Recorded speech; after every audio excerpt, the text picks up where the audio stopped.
Los hermanos sean unidos porque esa es la ley primera. Tengan unión verdadera en cualquier tiempo que sea, porque si entre ellos pelean, los devoran los de afuera. 90 buques mercantes, 20 de guerra, 20 de guerra.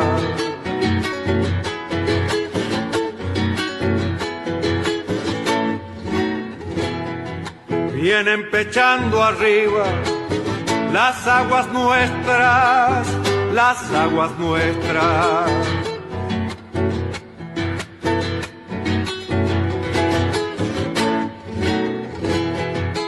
Veinte de guerra vienen con sus banderas, con sus banderas.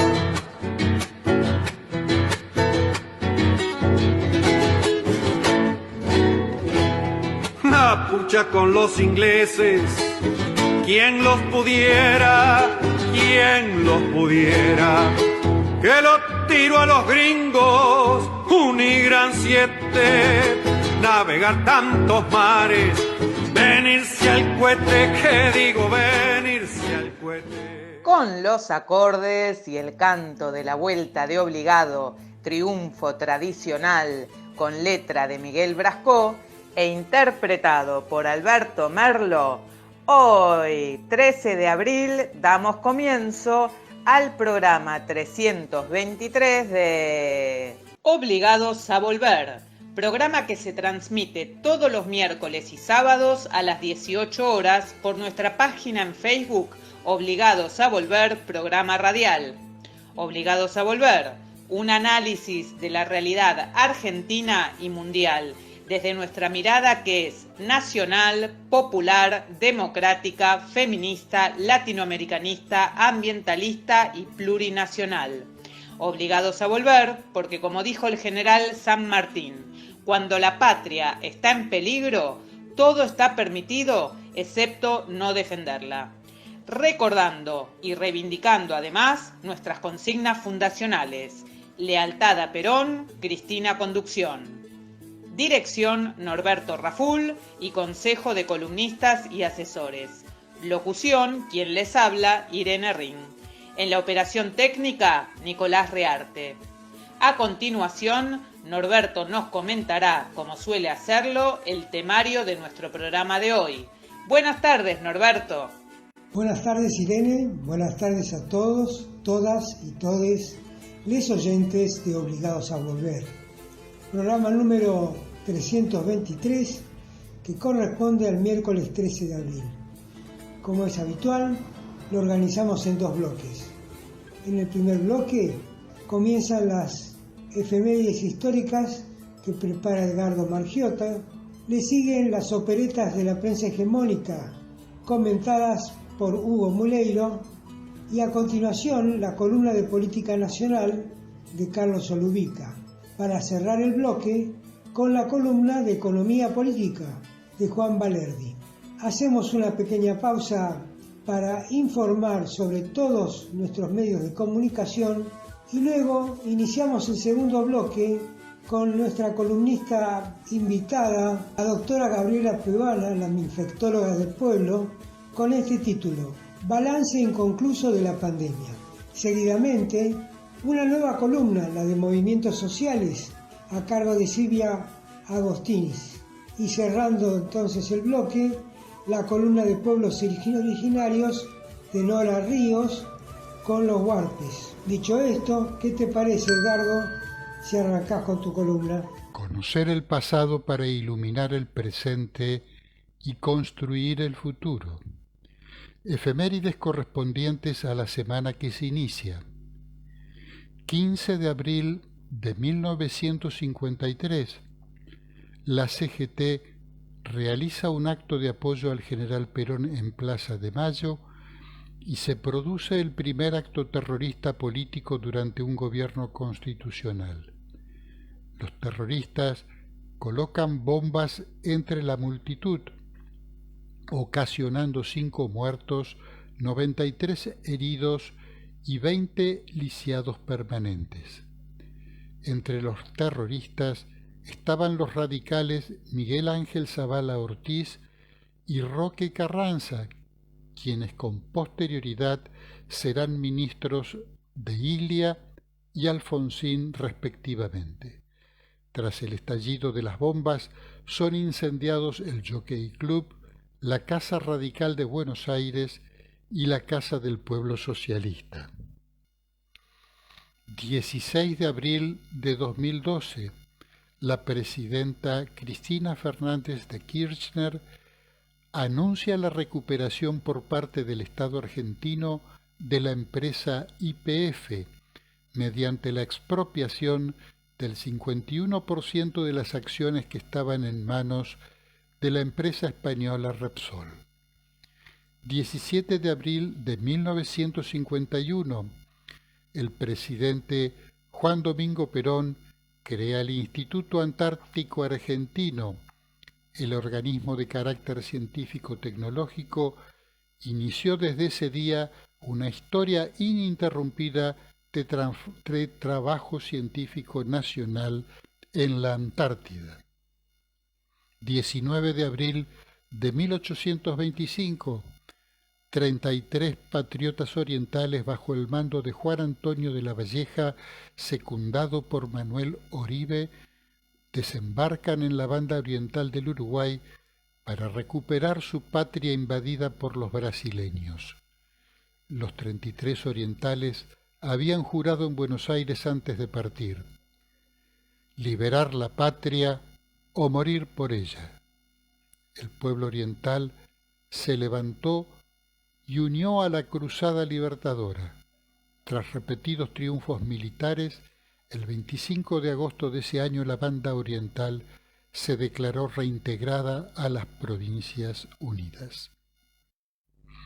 19 de abril de 1940 se celebra en México el primer Congreso Indigenista Interamericano con el objetivo de salvaguardar y perpetuar las culturas aborígenes de todo el continente.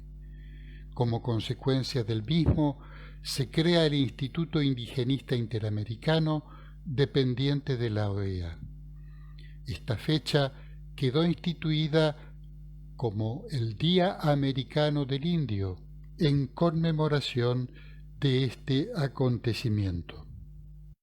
19 de abril de 1987 finaliza el levantamiento militar de los Caras Pintadas, liderado por Aldo Rico durante la Semana Santa, movimiento surgido en oposición a los juicios por delitos de lesa humanidad a militares que venían ocurriendo desde hacía un tiempo.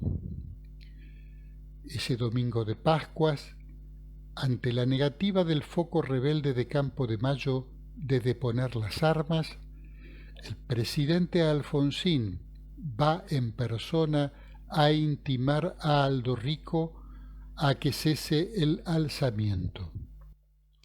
Al concluir la reunión, los Carapintadas deciden terminar con la insurrección.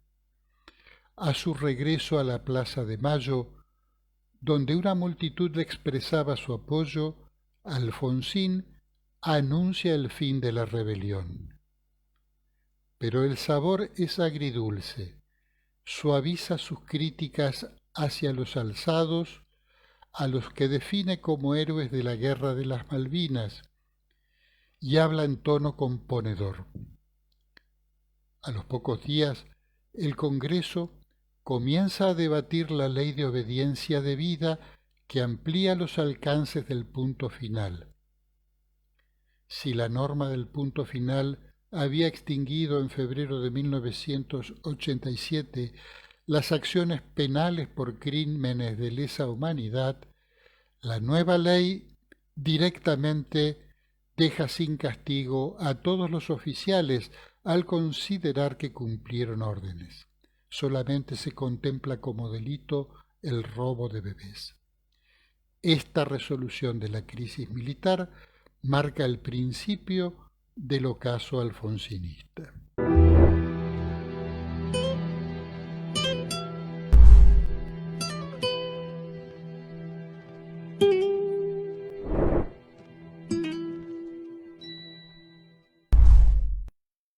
La oposición mediática pone y saca ministros. Por Hugo Muleiro. Voz Alejandra Benaglia. La crisis en el frente de todos sigue dando combustible a los medios opositores para instalar al gobierno en una etapa terminal de la cual, en el mejor de los casos, dicen que puede salir con un cambio de gabinete que en teoría fortalezca al presidente, sobre todo en el campo económico, en el que el candidato del Grupo Clarín es, otra vez, Martín Redrado. Mientras interviene en esta interna con un sinfín de rumores y versiones sin fuentes identificables, columnistas de Clarín y La Nación vieron con especial simpatía un rejunte político en el que priman dirigentes derechistas, cuya prenda de unidad es el antikirchnerismo y que se congregaron en torno del ex gobernador salteño Urtubey, el cordobés Schiaretti y el jujeño Morales. Simultáneamente, Lehmann en Infobae avisa que, como siempre ocurre, Estados Unidos irá por más después de que Argentina se alineó con la estrategia de Biden de elevar la tensión con Rusia en lugar de permitir condiciones para una negociación que frene la guerra en Europa. Ahora pedirá que vote a favor de la expulsión rusa del G20.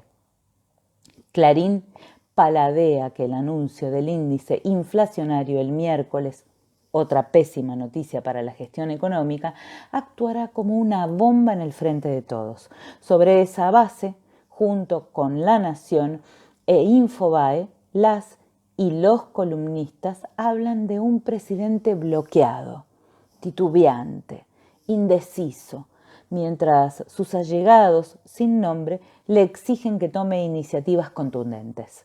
Ya este lunes 11, La Nación lo invita a que esas decisiones tengan el condimento de la revancha contra Cristina Kirchner. Con cierta coherencia respecto de lo que los tres medios publican desde el 2020, insisten en la inestabilidad de Guzmán, no tanto por el gravísimo fracaso ante la inflación, sino porque el cristicamporismo lo quiere desplazar. El cabecilla del dispositivo opositor, Mañeto, mandó a tomar posición oficial en la nota de su jefe de redacción, Kirschbaum, quien el domingo menciona a Martín Redrado en economía, como ya lo había hecho el peón multioperador Marcelo Bonelli cuando lo definió como el único con plan y equipo. Por si no quedó claro, ya el lunes, sin firma, Clarín vuelve a instalar a Redrado con renombre y equipo. Y lo que son las casualidades, el economista fue entrevistado por Radio Mitre. Lanzado a estas operaciones, el grupo también expresa expectativas sobre la expulsión de la cámpora de YPF. Sin ninguna timidez, en la nota que tituló Guzmán y de Pedro casi afuera, Kirschbaum postula al empresario Daniel Herrero, expresidente de Toyota, para que maneje a la petrolera estatal. Clarín, La Nación e Infobae citan con insistencia a Agustín Rossi como reemplazante de Guado de Pedro y lo pusieron en el primer plano el lunes. La danza de nombres en pos de una etapa albertista que profundice las diferencias con el kirchnerismo es acompañada por la promoción de un espacio político nítidamente conservador, publicitado, sin embargo, como un esfuerzo por superar la grieta. La lista de invitados de Urtubey describe por sí misma la orientación del espacio, aunque, por supuesto, eche mano a la cantinela republicana. Morales, Schiaretti, Randazzo, Monzó, Frigerio, entre otros. A Morales Solá le cayó bien simpático este foro. Lo ve incluso útil para contener a Milei, a quien la canaleta de su diario, La Nación, le había regalado media hora de pantalla pocos días atrás. Lo que parece difícil de contener es el ímpetu estadounidense. Se sabe de sobra que una concesión traerá la exigencia de una mayor. Cafierito se prestó a la manipulación de Estados Unidos en la OEA en los días en que se esperaba su voto en el directorio del FMI, lo que le dio una excusa aparentemente razonable. Pero ahora, el voto a favor de la expulsión de Rusia del Consejo de Derechos Humanos dispuesta por Washington en la ONU trae, según Lehmann, muy conocedor de la embajada, más exigencias: echar a Moscú del G20. Agrega que el presidente se mostró en principio reacio a esa medida que, como todas las anteriores de Biden, buscan que el conflicto en Europa escale más y más. Ante esa supuesta resistencia, recibió, dice, un llamado del primer ministro canadiense Trudeau para presionarlo a nombre de la Casa Blanca. Con la expectativa de que Fernández y Cafierito confirmen el nuevo rumbo internacional, Clarín llegó al extremo de tergiversar declaraciones del embajador Stanley. Diplomático al fin, dijo sobre el voto argentino en la ONU: estamos orgullosos de nuestra alianza con Argentina en derechos humanos. Pero al gran diario no le alcanzó y tituló en tapa: estamos orgullosos de la Argentina por su condena a Rusia. Coraje para manipular no les falta.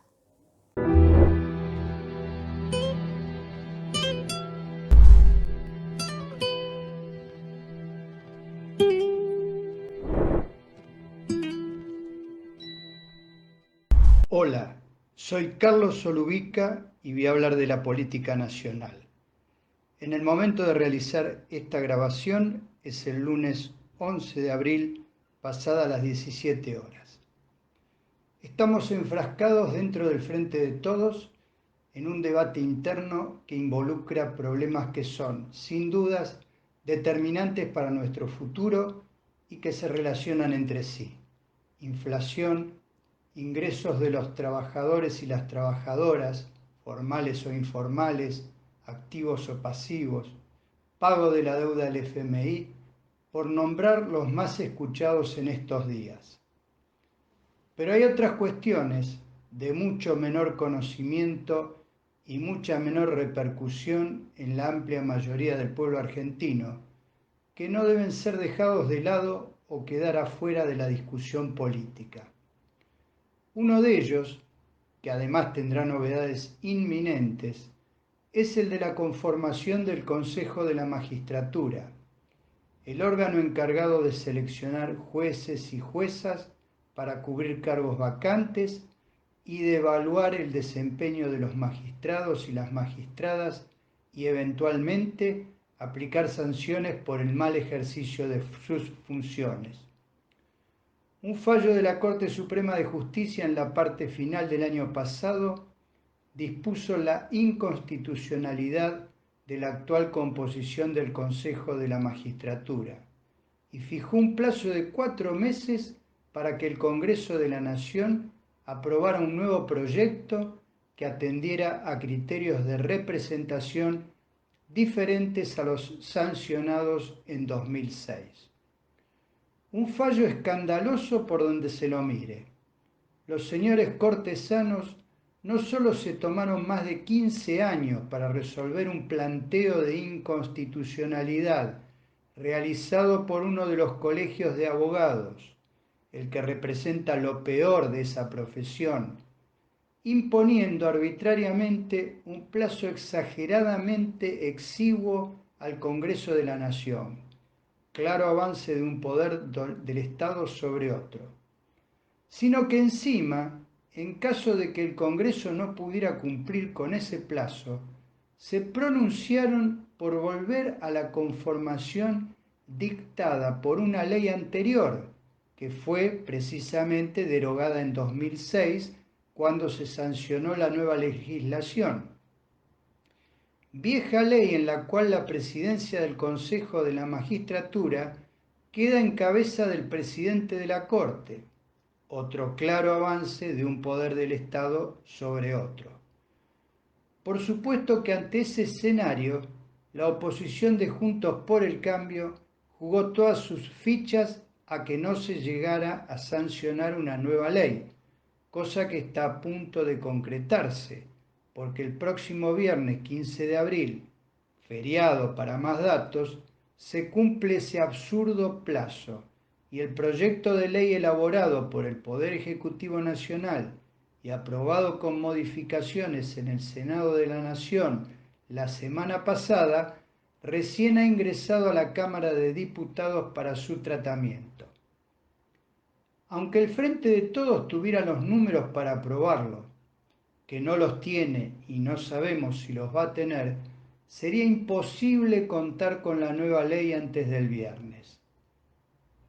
A partir de la semana próxima se abrirá entonces una verdadera caja de Pandora, porque tampoco están dadas las condiciones para completar la conformación del Consejo según lo dispuesto por la Corte, ya que falta elegir nuevos representantes del ámbito académico y de senadores y diputados.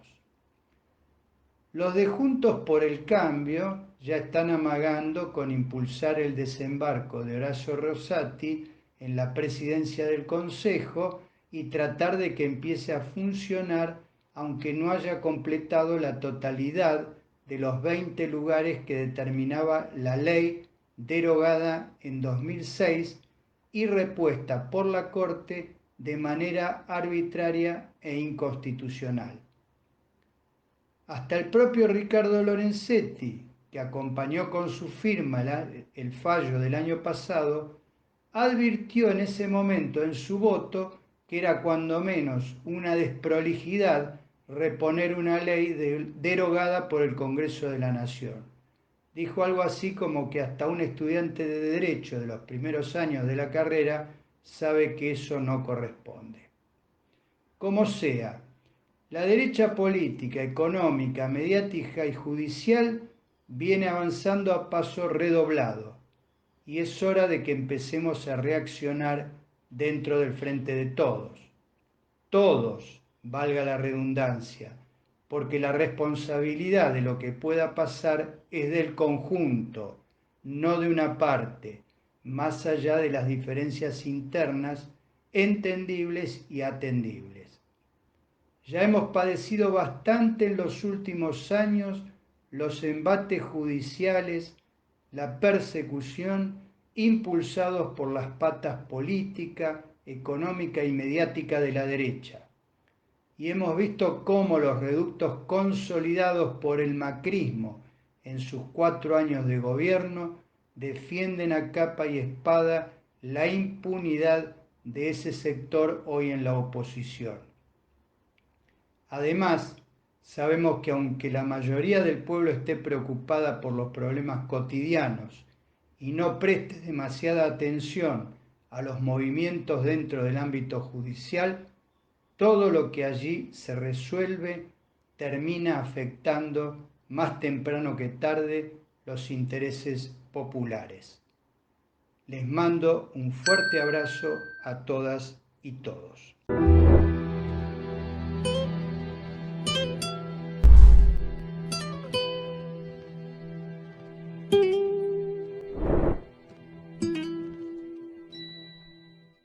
Bueno, este es Juan Valerdi, economista, y voy a hablar un poquito de los últimos eventos económico-políticos que no se pueden separar. Me sorprendió bastante las declaraciones del ministro de Economía, que además de echarle la culpa por la inflación desbocada al conflicto internacional de Ucrania, en su momento a la suba del dólar, a la sequía, a la inundación, a distintos problemas, ahora le echa la culpa de la inflación a las, entre comillas, desinteligencias internas o a la falta de apoyo y demás. El problema es cuando uno pone el carro delante de los caballos. Las desinteligencias políticas que se están dando, en especial alrededor de la discusión con el FMI, que claramente, salvo que Berbisky no se haya mentido en su nota, implicó algunas cosas que el ministro no solamente manejó por fuera del resto del Frente de Todos, sino también por fuera del entendimiento del presidente, lo cual es bastante más grave incluso que no haber charlado con el resto del Frente de Todos.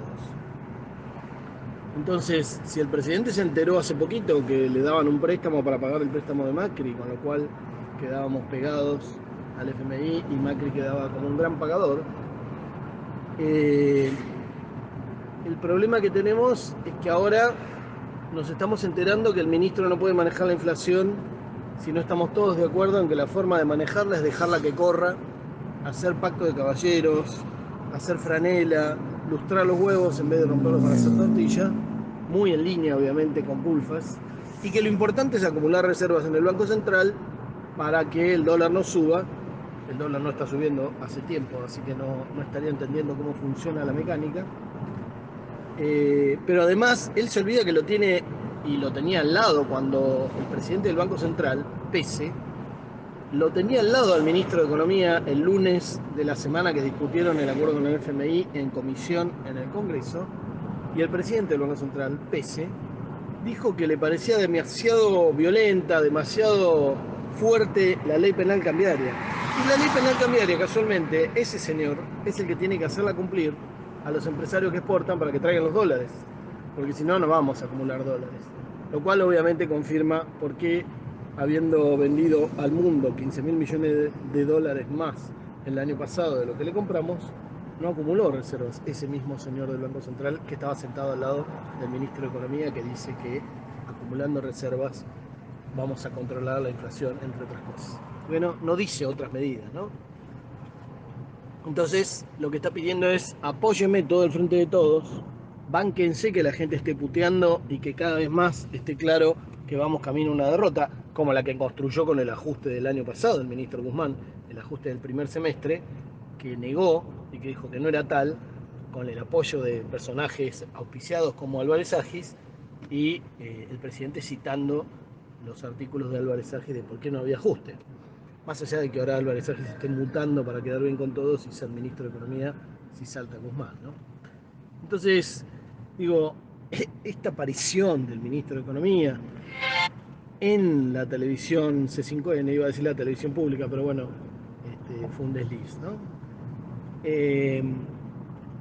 Esta aparición lo que hace es confirmar que el ministro tiene problemas graves de autismo político.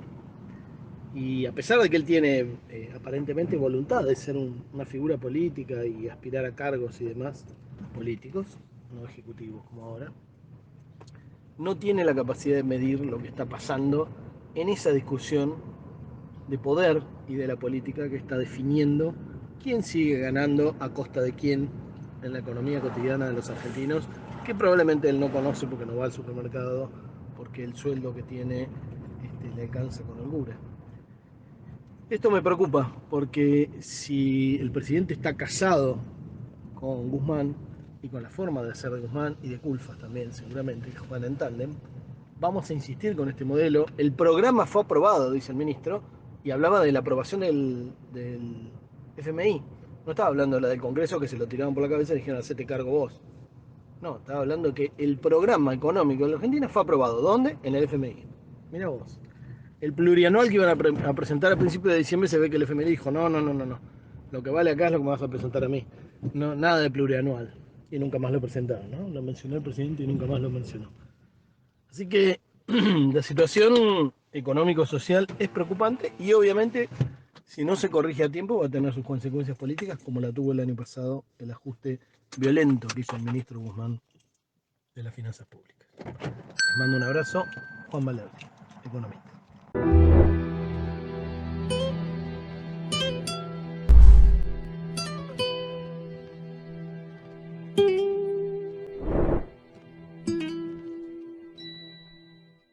Obligados a Volver se solidariza con Milagro Sala, injustamente detenida desde enero de 2016, y con todos los demás detenidos y perseguidos por el régimen macrista y sus cómplices del sistema judicial, por la pronta liberación de los presos políticos. Continuamos preguntando dónde está Tehuel de la Torre, el joven trans que fue visto por última vez el 11 de marzo del 2021, cuando salió de su casa de la localidad bonaerense de San Vicente para ir a ver un trabajo. ¿Y qué pasó con Guadalupe Lucero, que permanece desaparecida desde el lunes 14 de junio del 2021 a la tarde, cuando jugaba en la vereda de la casa de su tía con sus primos y su hermano mientras la familia festejaba un cumpleaños familiar? Antes de continuar con Obligados a Volver, les invitamos a conocer todos nuestros medios de comunicación. Nuestras páginas en Facebook, Obligados a Volver, programa radial, en la que además de transmitirse las emisiones de nuestros programas, se publican las noticias de política nacional. La Lealtad, Política y Cultura, en la que podrán ver las publicaciones de cultura, noticias de la patria grande y del panorama internacional en general. Y el grupo Obligados a Volver, dispuesto para el intercambio de información y debate entre nuestros oyentes. Además, tenemos el rotativo de Obligados a Volver, un servicio cotidiano de noticias, música y buen humor al que se accede adhiriendo a un grupo de WhatsApp. Les recordamos también que pueden suscribirse a nuestro canal de YouTube, Obligados a Volver, donde pueden consultar los programas ya emitidos y material audiovisual en varias listas de reproducción.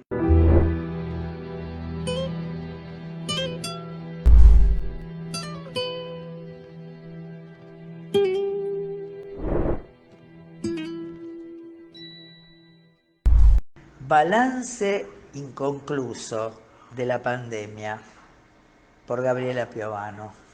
Bueno, yo creo que, como decíamos, ¿no? Si hacemos una evaluación a esta altura de lo que fue o es o será la pandemia, tiene que ser de una forma con un enfoque dinámico, ¿no? Porque justamente lo decíamos siempre, si hiciéramos un corte transversal, según la región del mundo, estaríamos en distintos momentos del desarrollo, digamos, de la infección, digamos, dentro de las comunidades y las respuestas que cada región, cada país, cada política, cada visión política, económica y sanitaria le ha dado y le da y le va a dar. Y a raíz de eso, obviamente, cuáles fueron las consecuencias.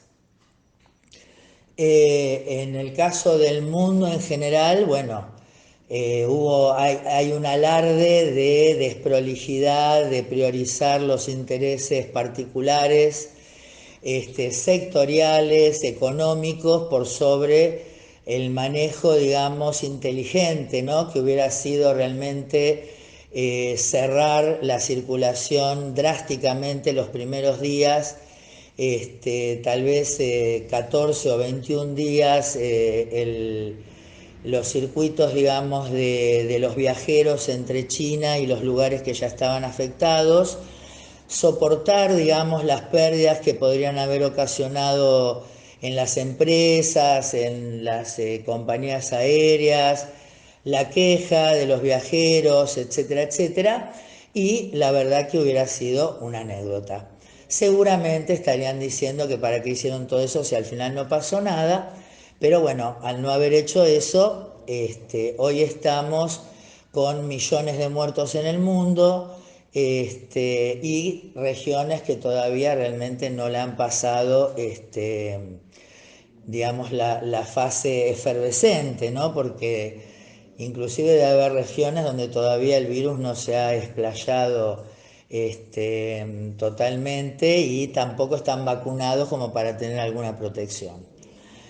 En el caso particular de Argentina, por eso cuando se hablaba de las normativas de la OMS para ser respetadas, más allá de las suspicacias que pueden haber, la verdad es que es esa. O sea, si el mundo no está dispuesto a alinearse detrás de medidas que son las coherentes, basadas en los mecanismos de transmisión del virus, la capacidad de daño que tiene y que no contábamos realmente con medicación y hasta que se consiguió una vacuna, que tampoco es bueno, se consiguió la vacuna, pero hasta que vacunes a toda la gente, igual la gente se fue muriendo, realmente la única forma de haber controlado que no pasara lo que pasó fue que todos aceptáramos realmente chito en bolsa y hubiésemos todos hecho lo que teníamos que hacer.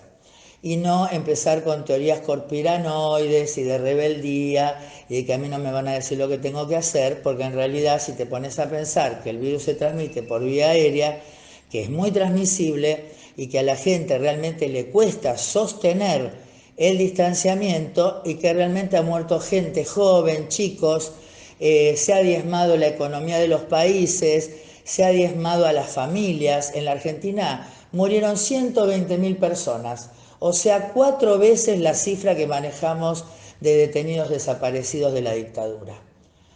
Y la verdad que los muertos han, en algún sentido, han sufrido parte de lo que han sufrido también los compañeros cuando estaban en cautiverio. Así que desde ese punto realmente me parece que tendríamos que reflexionar, dejar de tener esa actitud pueril y adolescente, ¿no es cierto?, de discutir todo, de que todo, porque si ponele que vamos a ponerle la fantasía, pero que es digna de un nenito de 2 años, discúlpenme, de que alguien fabricó este virus. ¿En qué cambia que vos tengas que quedarte adentro para no contagiar a tu hermano y que se muera, o a tu mamá y que se muera? No cambiaba en nada. Sin embargo, desde todos los sectores,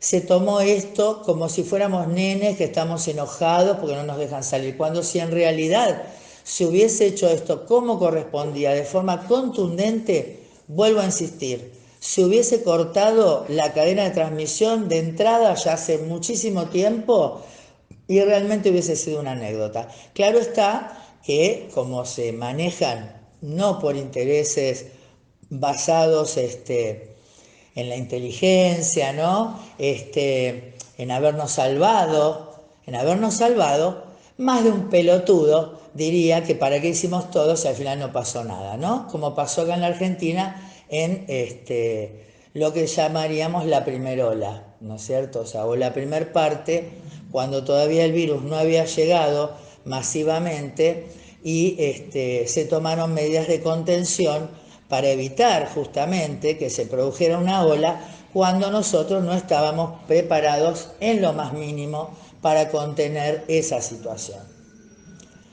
Ahora, la Argentina realmente, y si la comparamos con el resto del mundo y con los resultados que hubiéramos tenido, si hubiéramos tenido una respuesta uniforme y realmente, como te estaba diciendo, ¿no?, una respuesta obediente, inteligente, porque entiende a lo que se está sometiendo y entiende que cuanto más, cumpla con esto, con entusiasmo, con alegría, con involucramiento de lo que significa, hubiéramos tenido unos números fantásticos.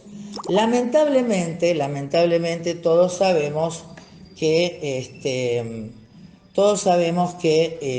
lamentablemente se politizó la pandemia desde el minuto 1, teniendo enfrente a gente que es tan impiadosa, que sabemos, ¿no?, que no le importa nada, no le importa matar a sus seguidores, ¿no?, porque de hecho a quienes arriaron en cada fecha patria para salir, para que se contagien y para que después se murieran, porque después se murieron, justamente fue a la oposición partidaria política del gobierno nacional. Con además el agravante de ser una fuerza política, el PRO, que gobierna en territorios de los más populosos del país, justamente la ciudad de Buenos Aires, Córdoba, Mendoza, Jujuy, Neuquén, Río Negro, dentro de la provincia de Buenos Aires, La Plata, Bragado, Olavarría, Tandil, y entonces realmente se comportaron de una manera temeraria, con una malicia total, porque ya teníamos, o sea, cuando uno ya sabe, porque bueno, cuando decimos no, y teníamos que ver lo que hacíamos, sí, teníamos que ver lo que hacíamos, pero realmente ya sabíamos que el virus era muy transmisible y por vía aérea y por el contacto de los enseres. Así que estaba claro que la medida, hasta que se consiguiera la vacunación, era el aislamiento y era en todo caso generar, digamos, una circulación sectorizada, inteligente, asistida, que estuviera realmente contenida, ¿no es cierto? Lo que pasó en las villas, ¿no? Que murió la gente que no tenía agua, que la metieron en hoteles, a los que tenían un poco de nivel adquisitivo los metieron en hoteles, porque a la gente de la villa la metieron en lugares donde realmente no estaban dadas las condiciones y hubo casos que realmente fallecieron por estar mal diagnosticados. Entonces, realmente los 120.000 muertos se los debemos al mal manejo que hicieron este sector político, que hoy ya, bueno, obviamente quieren tapar con tierrita lo que se han mandado, ¿no es cierto? Y todavía uno escucha que alguien dice al brillante doctor Quirós, el brillante doctor Quirós que no puso una idea coherente, que no pudo hacer una logística que realmente tuviera sentido. Y ahí están los resultados, Si nosotros pudiéramos hacer hoy una comparación de la tasa de mortalidad según la población, veríamos que los números peores los tiene la ciudad de Buenos Aires y que si realmente no hubiera tenido la asistencia que tuvo del gobierno nacional y del sector público para poder redireccionar al sector privado que se vio colapsado desde el día 1, la gente del sector privado se hubiera muerto en la puerta del Otamendi y en todos esos lugares. Así que lamentablemente el manejo de la pandemia, que digamos, desde el día también el presidente entendió que debía manejar, digamos, logísticamente a los tres sectores como un solo sector, porque el sector privado y de obras sociales per se no iba a poder dar ni gestionar todo lo que iba a hacer falta para, digamos, masivamente y tener, digamos, realmente el volumen que se necesitaba para dar asistencia. Así que eso estuvo, lamentablemente, la segunda ola vino porque entre tanto que pasó, amén de que Córdoba abrió los aeropuertos, entonces después trajo a la Omicron y a la Delta, etcétera, etcétera, se abrió la escolaridad en febrero del 2021 y obviamente eso provocó un aumento inusitado de casos cuando todavía la población no estaba vacunada y hemos visto morir a gente muchísimo más joven y masivamente a raíz de esto. Como lamentablemente se maneja la culpa, la vergüenza, el hecho de que esto, digamos, de alguna manera se corre el riesgo, ¿no? Porque como acá justamente esta gente no afloja, esta gente vos estás muerto tirado en el piso y te echa la culpa. Entonces son tan cínicos que si a alguien de estos familiares que han salido realmente a darle la razón, la sin razón a estos políticos baratos, cuando después se dieron cuenta en la trampa que los metieron, lamentablemente están tan engañados que se creen que ellos tomaron la decisión y que fue por culpa de ellos. Entonces no han reclamado y cuando murió un pariente no han dicho nada porque hasta tienen miedo de que cuando digan que se murió su pariente, esta manga de hijos de puta, cínicos de mierda, encima los expongan y hagan un linchamiento público echándole las culpas a ellos de lo que realmente desde el periodismo, desde esa política barata que ya gobernó este país y ya lo hizo mierda porque ya hubo un colapso en el año 19 por el rebrote de H1N1 del cual nadie habló. Sin embargo, nosotros lo vimos porque no hubo vacunas, porque fueron las vacunas que después se encontraron en la aduana y después las encontraron vencidas, así que ahí está la prueba de lo que pasó y que nadie está investigando tampoco y que después el secretario de Salud de Macri dijo que no les importó la salud y nadie les cobra nada de eso. Esa gente después encima va a pretender enseñarnos de moral a nosotros. Entonces, lamentablemente, esto está siendo invisibilizado. Algo tenemos que aprender de todo esto. Algo tiene que salir. No podemos analizar el fenómeno de la pandemia solo desde el rechazo y desde la cuestión adolescente del virus de mierda y el virus de mierda. Porque el virus de mierda nos sirvió y nos debería servir para realmente ver cuán necesaria es la discusión de lo que ha pasado acá con una justicia al servicio de un partido político que tiene cero interés por el bien común, por la vida de la gente, de la población, y que ha utilizado al periodismo que está comprado, que forma parte, que ha formado parte del engaño al pueblo argentino, fugando también plata. Tienen intereses económicos, se puede demostrar. Hay una forma de demostrar directamente que hubo intereses para decir lo que dijeron, que no lo dijeron inocentemente, que ellos forman parte de esto, de la ganancia que les da que la gente se muera, de la ganancia que les da decir mentiras, sabiendo que están diciendo mentiras. Y eso tiene que ser una tarea militante de todos nosotros, porque si estamos reivindicando a los 30.000 compañeros detenidos desaparecidos, también tenemos que reivindicar a los 120.000 víctimas de la pandemia COVID, que fueron víctimas del lawfare.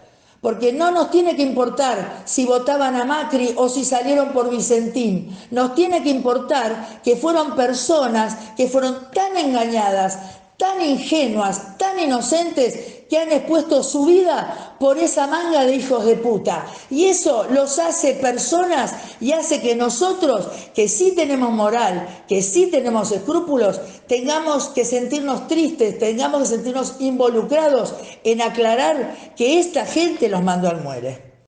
Pequeñas reflexiones un poco apasionadas para obligados a volver.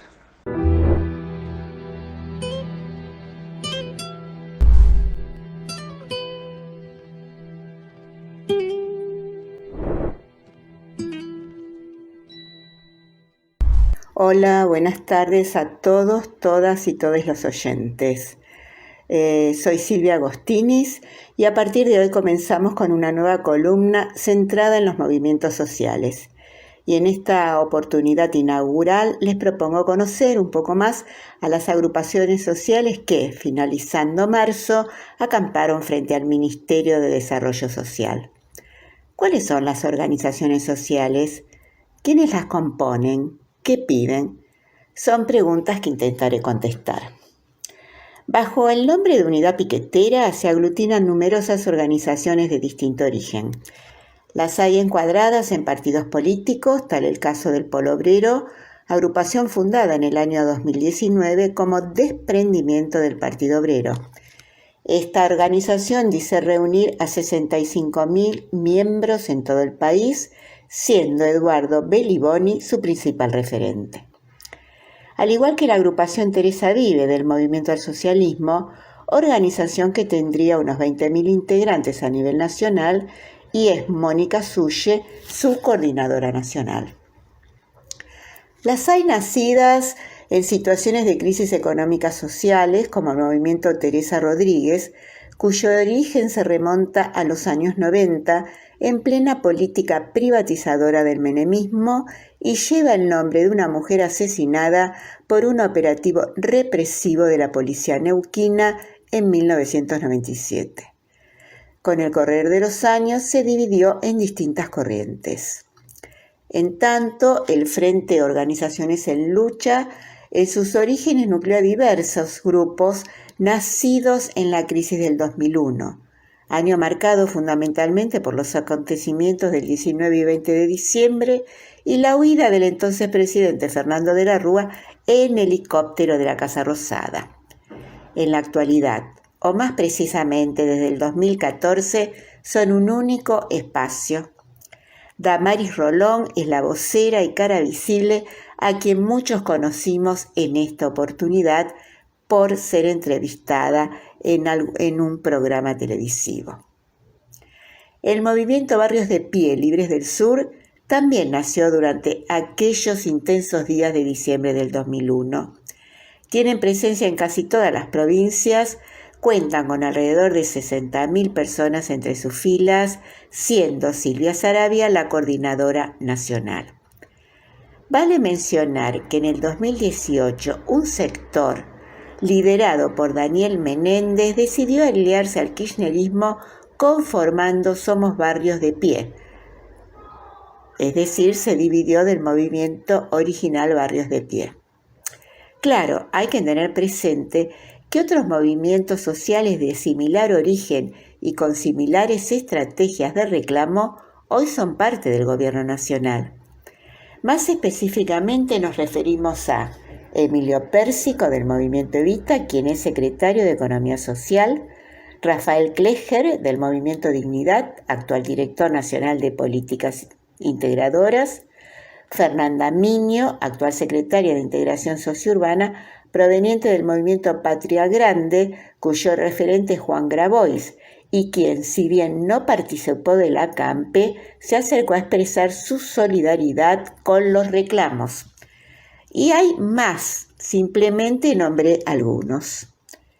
¿Qué reclaman?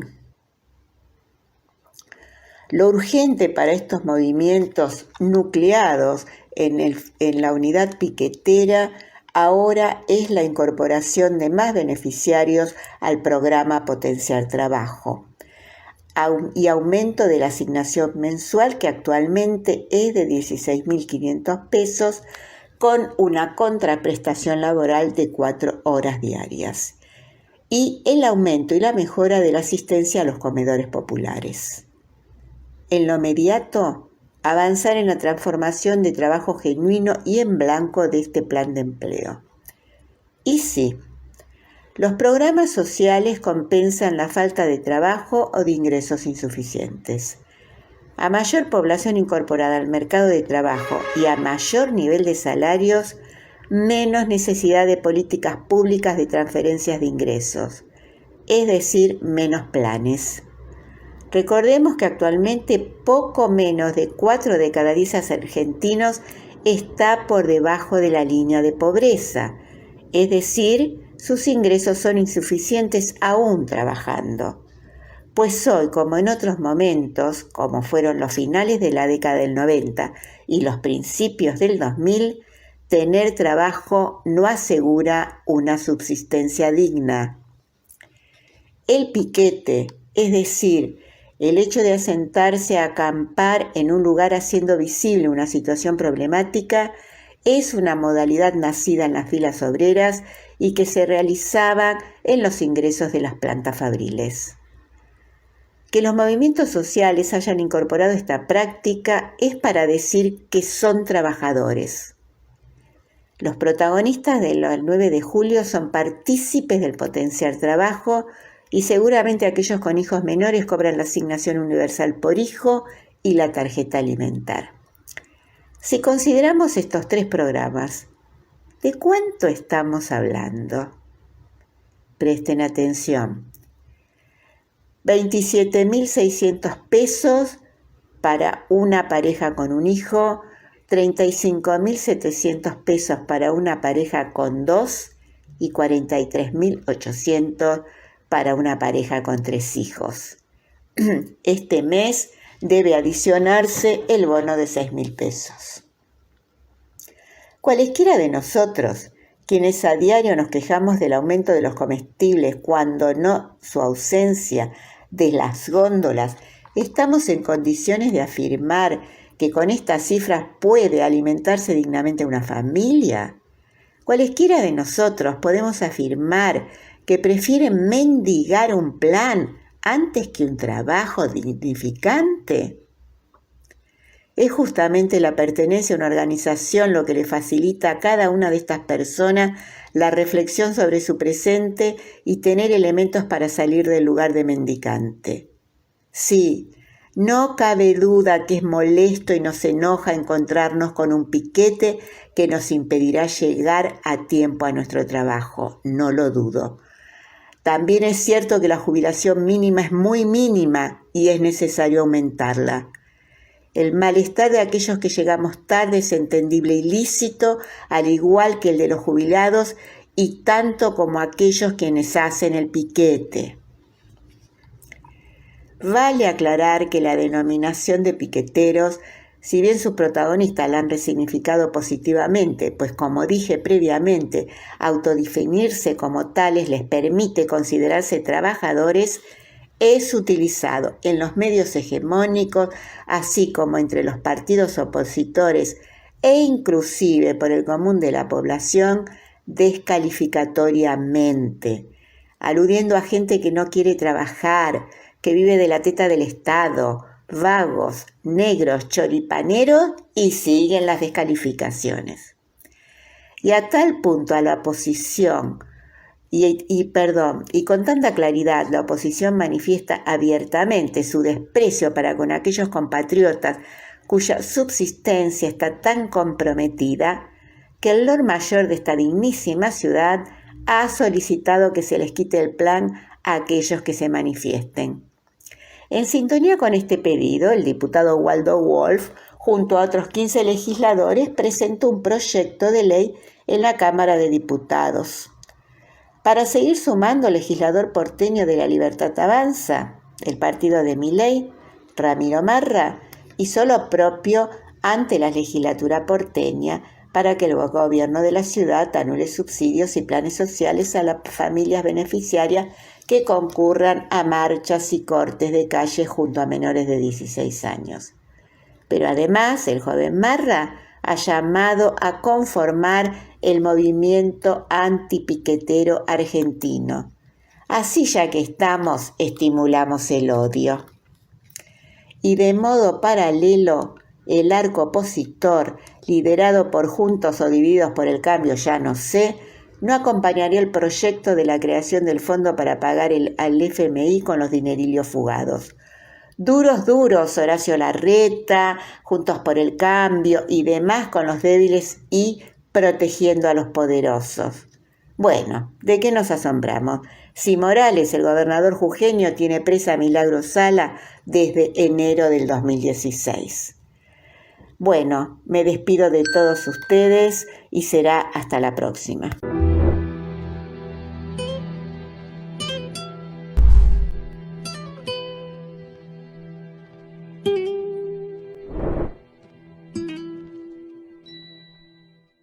Muy buenas tardes, soy Nora Ríos y hablo sobre los pueblos originarios. Hoy les estaré comentando sobre la vida, costumbres y casi desaparición de los pueblos hermanos originarios huarpes. A mediados del siglo XVI, la población huarpe se extendía por una amplia área al pie de la cordillera de los Andes. La instalación indígena se realizaba en grupos establecidos en una porción de territorio determinada. Estos territorios, llamados tierras en las fuentes, era a la vez lugar de asentamiento, cultivo y recolección. O sea, que la instalación de las viviendas de cada grupo huarpe se realizaba dentro de las líneas de las áreas de cultivo.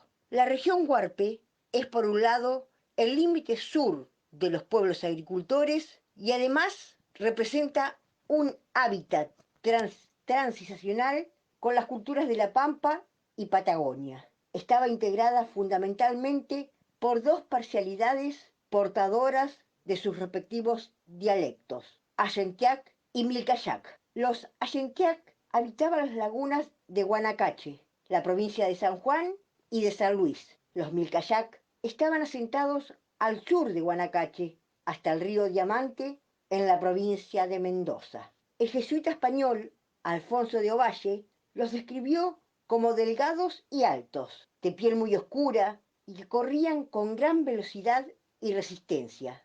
Usaban el cabello largo, adornado con plumas. Se pintaban el rostro en ocasiones de ceremonias con líquidos vegetales. Se destacaban en cultivar maíz, quinoa, poroto, zapallo, calabaza y ají. En la dedicación a la agricultura existía una diferencia entre los huarpes del valle de Huentota con los de Caria, en el cual la misma era menor, con un incremento en la actividad de la caza.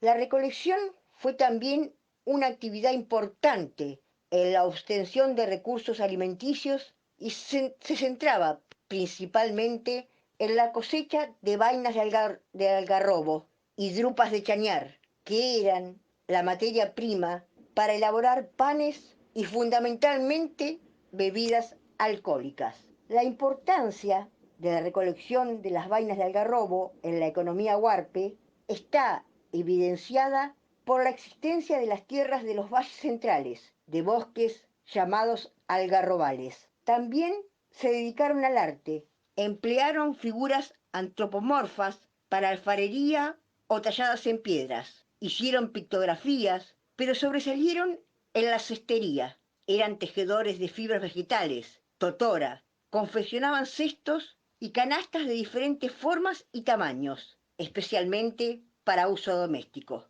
Corrieron la misma desgracia de muchos hermanos originarios, la conquista española. Primero fue la expansión y penetración inca que llegó del noroeste. Al Valle de Uspallata fue trasladado una población de mitimaes para construir una cabecera de desembarco para el dominio de la región a través de la quichinuización. Pronto llegará la conquista española, que rápidamente los incorporó a su sistema. Las primeras incursiones españolas llegaron en 1551, comandadas por Francisco de Valdivia, con motivo de su viaje de regreso del Perú, con refuerzos de hombres, armas y caballos, a pedidos del gobernador de Chile, Pedro de Valdivia. La docilidad del pueblo huarpe motivó que se realizara una década después la conquista y el poblamiento de la zona con el fin de poder trasladar a los huarpes como esclavos a las ciudades de Chile, que carecían de mano de obra nativa por estar rebelados los mapuches. El traslado de los huarpes a Chile fue en tal proporción que motivó que aproximadamente los 80 años posteriores a las fundaciones de Mendoza y San Juan se produjera un importante cambio en la distribución de la población indígena de Cuyo. Los huarpes tenían ciudades, sus ruinas en los valles de la cordillera cerca de Calingasta. En una llanura espaciosa subsisten más de 500 casas de forma circular, con atrios hacia el oriente, todas diseminadas en desorden y figurando en su planta trompas de aquellos que nuestros campesinos tocan haciendo vibrar con el dedo una lengüeta de acero. En Sonda, en el Cerro Blanco, hay piedras pintadas, vestigios rudos de ensayos en bellas artes, perfiles de guanacos y otros animales, plantas humanas talladas en piedra, cual si se hubiese estampado el rostro sobre arcilla blanda. Los médanos y promontorios de tierra suelen dejar escapar de sus flancos pintados cántaros de barro llenos de maíz carbonizados, que creen que es oro encantado para burlar las codicias de los blancos.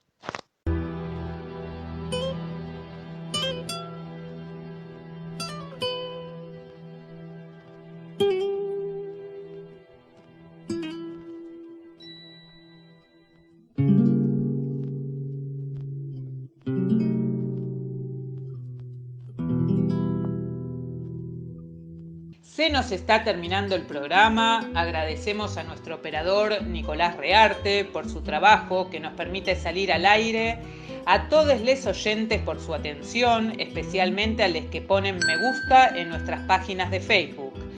Antes de despedirnos, les recordamos que nuestro programa de radio Obligados a Volver se transmite todos los miércoles y sábado, siempre a las 18 horas, y tenemos una nueva propuesta. La entrevista, un buceo sobre los orígenes y actividades actuales de personalidades destacadas, los lunes a las 21 horas.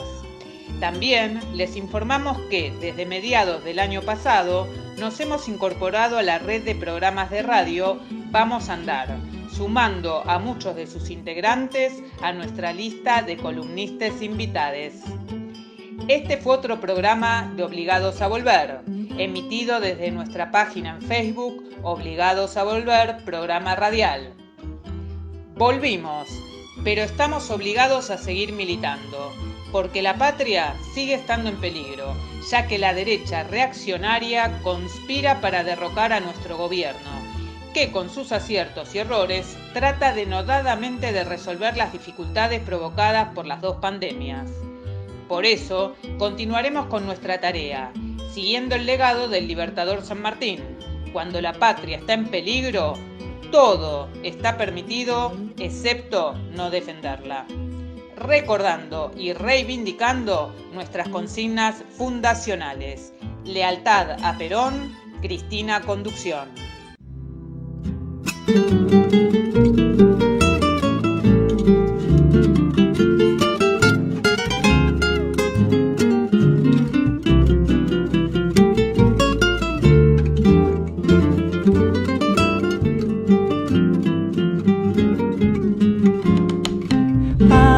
Es mi gente en su tierra, es nuestra forma de ser. Soberano es de su patria, quien la sabe defender. Soberano es de su patria, quien la sabe defender. Mujeres luchando